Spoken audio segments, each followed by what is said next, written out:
तो hello guys, मैं मोनू और आप देख रहे हैं 3D कलर मेंटोर। और आज है फोटोशॉप की बिगनर सीरीज़ की क्लास नंबर 3, जिसमें आज हम सिलेक्शन टूल कवर करेंगे। तो चलिए शुरू करते हैं।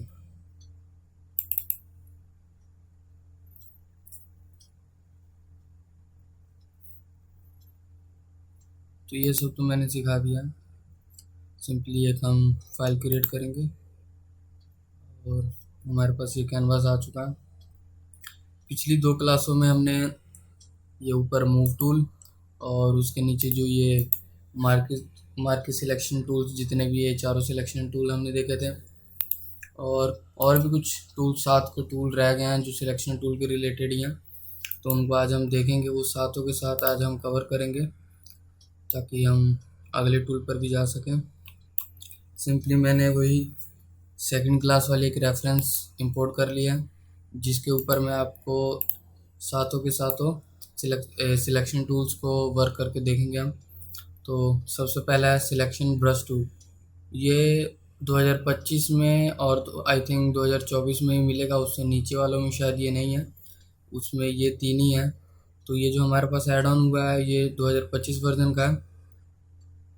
तो इसमें हम ब्रश के द्वारा सिलेक्शन कर सकते हैं। लाइक मेरा ये ब्रश का साइज़ है, जिसको मैं, जो ब्रैकेट होते हैं, लेफ़्ट ब्रैकेट से छोटा और राइट ब्रैकेट से मैं बड़ा कर सकता हूँ, जो बॉक्स वाले ब्रैकेट होते हैं। तो अगर मैं इसको थोड़ा छोटा करके जहाँ पर क्लिक करता हूँ, जहाँ जहाँ मैं ये क्लिक करूँगा और ये पिंक कलर होता जा रहा है, तो वो मेरे एरिया जो है सिलेक्शंस में है। और सिंपली हमने वो अपने रेफरेंस वाली लेयर सिलेक्ट की हुई है। और अगर मैं कंट्रोल जे करता हूँ तो आप देख सकते हैं कि जितने दूर मैंने ब्रश से सिलेक्ट किया था वो एरिया हमारे पास आ चुका है। तो इसको हम डिलीट करते हैं।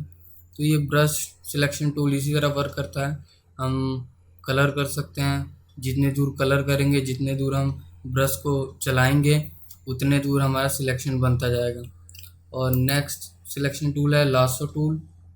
लासो टूल को हम सिंपली अपने माउस से करते हैं। जो लेफ़्ट क्लिक होता है उसको हम जिधर जिधर लेके जाएंगे वो उधर उधर सिलेक्शन एक बनाता जाएगा। सिंपली अगर मैं माउस के द्वारा एक सिलेक्शन बनाता हूँ और एंड में ले जाके जहाँ शुरू किया था हमने ख़त्म कर दिया, तो हमको एक सिलेक्शन दे दिया जितनी दूर मैंने वो उस एरिया को सिलेक्ट किया। तो ये लासो टूल का काम है। सिंपली माउस के क्लिक करके रखना है और जिधर जिधर हमको सिलेक्शन चाहिए, जिस अकॉर्डिंग, उस अकॉर्डिंग हमें अपने माउस को चलाना है और उस लेयर को सिलेक्ट रखना है जिस लेयर से हमें वो सिलेक्शन चाहिए। और कंट्रोल जे करते ही हमारे पास वो लेयर की सिलेक्शन आ जाएगी। इस लेयर को भी हम डिलीट करते हैं। चलते हैं अपने मेन रेफरेंस पे। तीसरा सिलेक्शन टूल है पॉलीगोनल लासो टूल। ये एक पॉलीगन लासो टूल है, जिसको हम एक स्क्वायर टाइप कह सकते हैं या फिर और भी, मतलब एक स्क्वायर टाइप ही है। सिंपली मैंने एक जगह पर क्लिक किया और दूसरे जगह तक माउस को ड्रैग किया और सिंपली फिर क्लिक किया, फिर एक क्लिक किया, फिर क्लिक किया, ये क्लिक किया और एंड तक ले जाके अगर मैं जोड़ता हूँ तो वो एक सिलेक्शन देता है। मतलब कि ये जो पॉलीगोनल लासो टूल है वो एक लाइन वाइज चलता है, स्ट्रेट लाइन कह सकते हैं जिसे हम, उसके अकॉर्डिंग चलता है। तो मैंने सिलेक्शन जो बनाई, अगर मैं कंट्रोल जे करता हूँ तो हम देख सकते हैं कि वो हमारे पास सिलेक्शन आ चुकी है। तो ये है पॉलीगोनल लासो टूल, जो कि एक स्ट्रेट लाइन के अकॉर्डिंग काम करता है। और जो हमने पिछला लासो टूल देखा था वो राउंड, जिधर मर्जी हम कर्व वगैरह कुछ भी ऐड कर सकते हैं। उसके नीचे वाला है मैग्नेटिक लासो टूल, जिसको अगर मैं एक बारी माउस का लेफ़्ट क्लिक करता हूँ और धीरे धीरे धीरे धीरे स्लोली स्लोली अपने माउस को मूव करता हूँ, तो वो एक ऑटोमेटिक सिलेक्शन, मैग्नेटिक सिलेक्शन है, जो उस ऑब्जेक्ट के अराउंड एक सिलेक्शन बनाता जाएगा। कभी कभार ये बहुत ही परफेक्टली काम करता है, पर कभी कभार थोड़ा बहुत इधर उधर हो जाता है। मैं जितना स्लोली अपने माउस को मूव करूँगा वो उतना ही अच्छा सिलेक्शन एक बनाकर मुझको देगा। अगर मैं अपने माउस को बहुत जल्दी मूव करूँगा, बहुत तेज़, तो वो थोड़ा बहुत गड़बड़ या फिर कुछ सिलेक्शन एरिया जो है छोड़ सकता है। तो देख सकते हैं अब मैंने एक बारी क्लिक किया था और सिर्फ माउस को अपने में मूव कर रहा हूँ और वो ऑटोमेटिक एक सिलेक्शन बनाता जा रहा है। यही काम है इसका मैग्नेटिक लासो टूल का, जिसको हम ऐसे इस तरह की सिलेक्शन बनाने के लिए यूज़ कर सकते हैं। यूजुअली ये सिलेक्शन वैसे बहुत बढ़िया तो नहीं कहूँगा मैं, तो वैसे हम बहुत सारे अलग सिलेक्शन टूल ही यूज़ करते हैं। तो ये कंट्रोल जे, तो अगर हम देखें तो जितने दूर की सिलेक्शन हमने बनाई थी वो सिलेक्शन आ गई है। इस लेयर को हम डिलीट करते हैं। मोस्टली हम सिलेक्शन ब्रश टूल तो नवा आया है, तो मोस्टली हम ज़्यादातर ये जो चौथा टूल है, ऑब्जेक्ट सिलेक्शन हो गया, क्विक सिलेक्शन और मैजिक बॉन्ड, ये सब यूज़ करते हैं। तो जो ऑब्जेक्ट सिलेक्शन टूल है वो एक स्केयर टाइप काम करता है। अगर मैं एक यहाँ से ड्रैग करके बॉक्स क्रिएट करता हूँ, तो आप देख सकते हैं वो जो है उस बॉक्स के अंदर उस एक ऑब्जेक्ट को फाइंड किया और उसकी एक सिलेक्शन बनाकर दे दिया।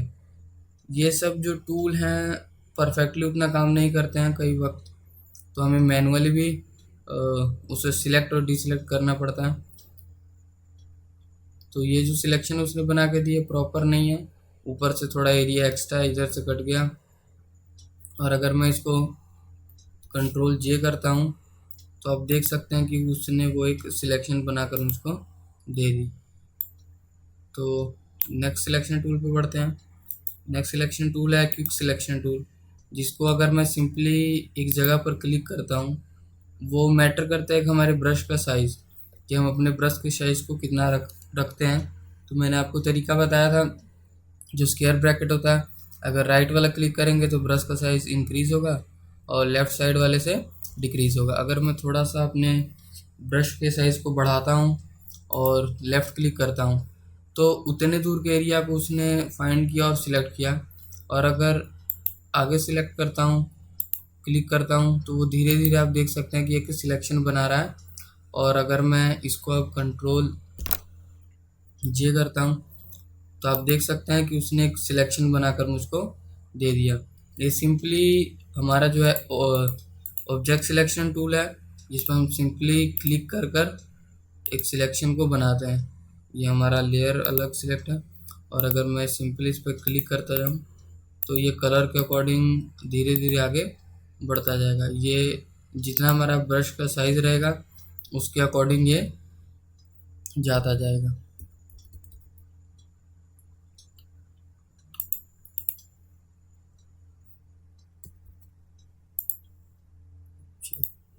सिलेक्शन उस अकॉर्डिंग ये चलता रहेगा। और अगर मैं कंट्रोल जे करूं तो आप देख सकते हैं कि हमारे पास सिलेक्शन एक आ चुकी है। सिंपली ये हमारा ऑब्जेक्ट सिलेक्ट हो चुका है, जो करेक्टर है। तो मैं इन दोनों को सिलेक्ट करता हूं। और एक और बात है कि अगर हमें किसी भी लेयर को सिलेक्ट किया और अगर हम दूसरे पे क्लिक करते हैं तो वो दूसरा शिफ्ट हो जाता है। पर अगर हमें दो या दो से तीन लेयर एक्स्ट्रा लेयर को सिलेक्ट करनी है तो हम सिंपली शिफ्ट दबाकर मल्टीपल लेयर सिलेक्ट कर सकते हैं। और अगर मैं ये बैकग्राउंड लेयर सिलेक्ट करता हूँ और मैं एक लेयर 1 पर सिलेक्ट करता हूँ, तो उसके बीच की जितनी भी लेयर होगी वो सारी सिलेक्ट हो जाएगी। मतलब ये जो मेरा सबसे नीचे वाला और ये सबसे ऊपर वाला, अगर नीचे वाला सिलेक्ट करके शिफ्ट दबाकर मैं सबसे ऊपर वाले को सिलेक्ट करता हूँ तो उसके बीच की जितनी भी लेयर्स होगी वो सारी एक साथ सिलेक्ट हो जाएगी। पर कई वक्त हमें ज़रूरत होता है कि हम सिर्फ एक ही लेयर को सिलेक्ट करना है नीचे से, फिर उसके बाद एक दो छोड़ के फिर एक सिलेक्ट करना है।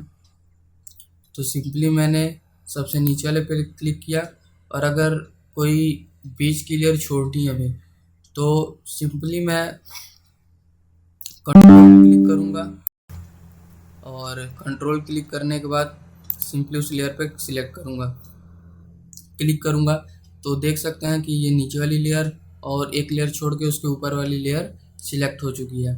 अगर हमें बीच में एक दो लेयर छोड़ के सिलेक्ट करना है तो सिंपली हम कंट्रोल का यूज़ करते हैं, नहीं तो शिफ्ट यूज़ करते हैं। तो एक नीचे वाला, एक ऊपर वाला और उसके बीच की जितनी भी लेयर होगी सारी की सारी सिलेक्ट हो जाती हैं। उसके बाद क्विक सिलेक्शन टूल देख लिया। उसके बाद रह गया हमारे एक मैजिक वॉन्ड टूल। सिंपली इसको हम पहले लेयर सिलेक्ट करेंगे और सिंपली मैजिक वॉन्ड टूल क्या करता है, अगर मैं इस जगह पर क्लिक करता हूँ तो उसने जिस जगह पर मैंने क्लिक किया उस कलर के जितने टोन थे, मतलब जिस कलर पे मैंने सिलेक्ट किया उस ऑब्जेक्ट के अंदर या फिर उस इमेज के अंदर जितने भी उस तरह के कलर थे उसने सबको सिलेक्ट कर लिया, जहाँ जहाँ उसे वो कलर दिखाई दिया। अगर सिंपली मैं यहाँ क्लिक करता हूँ तो उस टोन के आप देख सकते हैं जो ब्राउनिश थोड़ा टोन है उस टोन के जितने कलर थे उसने क्या कर लिया, सिलेक्ट कर लिया। और अगर मैं शिफ्ट दबाकर क्लिक करता हूँ तो वो सारे मतलब वो भी सिलेक्ट होता जाएगा और पीछे वाला सिलेक्ट है वो भी। तो मैजिक वॉन्ड टूल क्या करता है कि अगर हमें किसी एक इमेज में बहुत सारे कलर हैं और मुझे क्या करना है उस कलर में से एक आई थिंक ब्लू कलर हो सकता है, रेड हो सकता है, येलो हो सकता है। तो मुझे क्या करना है कि उस पूरे एक इमेज में से ब्लू कलर फाइंड आउट करना है या फिर रेड कलर फाइंड आउट करना है। तो मैं सिंपली अगर इस मैजिक वॉन्ड टूल को लेकर उस ब्लू कलर पे क्लिक करूँगा तो उस इमेज के अंदर जितने भी ब्लू कलर के टोन होंगे या फिर ब्लू कलर होंगे वो सारा क्या करेगा, वो एक सिलेक्ट कर देगा। तो सिंपली मैजिक वॉन्ड टूल यही करता है कि वो सेम कलर टोन चेक करता है और उस इमेज के अंदर जितने भी सेम टोन के कलर होते हैं उन सबको क्या करता है, सिलेक्ट करता है। तो ये हो गया हमारा मैजिक वॉन्ड टूल। तो हमारी ये सातों के सातों टूल कवर हो चुके हैं आज। ये selection brush tool, lasso tool और polygonal lasso tool, magnetic lasso tool और उसके नीचे object selection tool, quick selection tool और मैजिक वॉन्ड टूल। तो ये सारे हमारे जितने ऊपर के मतलब इस फोटोशॉप के अंदर जितने भी सिलेक्शन के टूल हैं वो सारे हमारे कवर हो चुके हैं। एक टूल मैं और कवर करना चाहूँगा इसी वीडियो में जो है क्रॉप टूल। सिंपली ये टूल सबने यूज़ किया होगा अपने फ़ोन में या फिर टैब में, लैपटॉप में, कहीं भी यूज़ किया होगा। ये सिंपली एक क्या करता है कि हमको एक इमेज को अगर हमें क्रॉप करना है, इसके बारे में वैसे मुझे बताने की इतनी ज़रूरत नहीं है। तो सिंपली मुझे इस फ़ोटो में से आई थिंक या तो कहीं इतना फ़ोटो क्रॉप करना है तो सिंपली मैं क्लिक करता हूँ तो ये पूरी फ़ोटो क्या होगी, क्रॉप होगी। तो ये इस तरह यूज़ होता है क्रॉप टूल, इसको इतना डिफ़ाइन करने की मुझे ज़रूरत नहीं है और इसीलिए मैंने ये इसी वीडियो में कवर कर दिया कि हम अगले टूल पर अगले वीडियो में जा सके। तो अगले वीडियो में ये जो कुछ टूल हैं उसके बीच में अभी क्रॉप टूल के अंदर भी 3-4 टूल और हैं, ये भी हम देखेंगे बाद में। और उसके नीचे भी टूल हैं, ये जो हमारा टूल है, उसके बाद आई ड्रॉपर टूल है, इसके बाद ये फ्रेम टूल और हीलिंग ब्रश और ब्रश। तो अगले वीडियो में मैं ब्रश टूल कवर करेंगे, ये बीच के कुछ टूल 2-3 टूल छोड़कर एक ब्रश टूल कवर करेंगे। और उसी वीडियो में एक मैं ये टेक्स्ट टूल कवर करूँगा। ये कुछ टूल बीच में छोड़ने का मेरा मकसद ये है कि मैं चाहता हूँ कि आपको ब्रश टूल कंप्लीट करने के बाद और हमारा टेक्स्ट टूल कंप्लीट करने के बाद मैं कुछ उसके बाद एक वीडियो लेकर आऊँगा जिसमें मैं आपको किसी एक पोस्ट या फिर बिलबोर्ड या फिर कोई एक पोस्ट होगा, सोशल मीडिया पोस्ट ही होगा, उसको ब्रेक डाउन करेंगे हम उस वीडियो में और उसको हम कैसे अपने वर्क में इम्प्लीमेंट करेंगे या फिर कैसे हम अपना खुद का पोस्ट बनाएंगे या बिलबोर्ड बनाएंगे, कुछ भी हो सकता है, कैसे बनाएंगे, कैसे एलिमेंट हम ऐड करेंगे, उसको कैसे मैनेज करेंगे, वो मैं उस वीडियो में बताऊंगा ताकि टूल के साथ साथ आप अपना काम भी करते रहें। क्योंकि मैं जानता हूँ कि अगर मैं सिर्फ टूल ही टूल बताता जाऊँगा तो थोड़ी क्लास बोरिंग सी भी हो सकती है कि हम प्रैक्टिस कैसे करेंगे उस टूल को। पर अगर मैं आपको अगर कुछ बनाना सिखा दूँ या फिर कुछ चीज़ें सिखा दूँ जिससे आप अपना काम भी करते रहेंगे और साथ साथ में वो टूल भी आपके इम्प्लीमेंट होते रहेंगे, यूज़ करते रहेंगे आप, तो ज़्यादा बेहतर तरीके से आपको समझ लगेगा। तो आज की क्लास में बस इतना ही, तो मिलते हैं अगली क्लास में। Thank you and support us.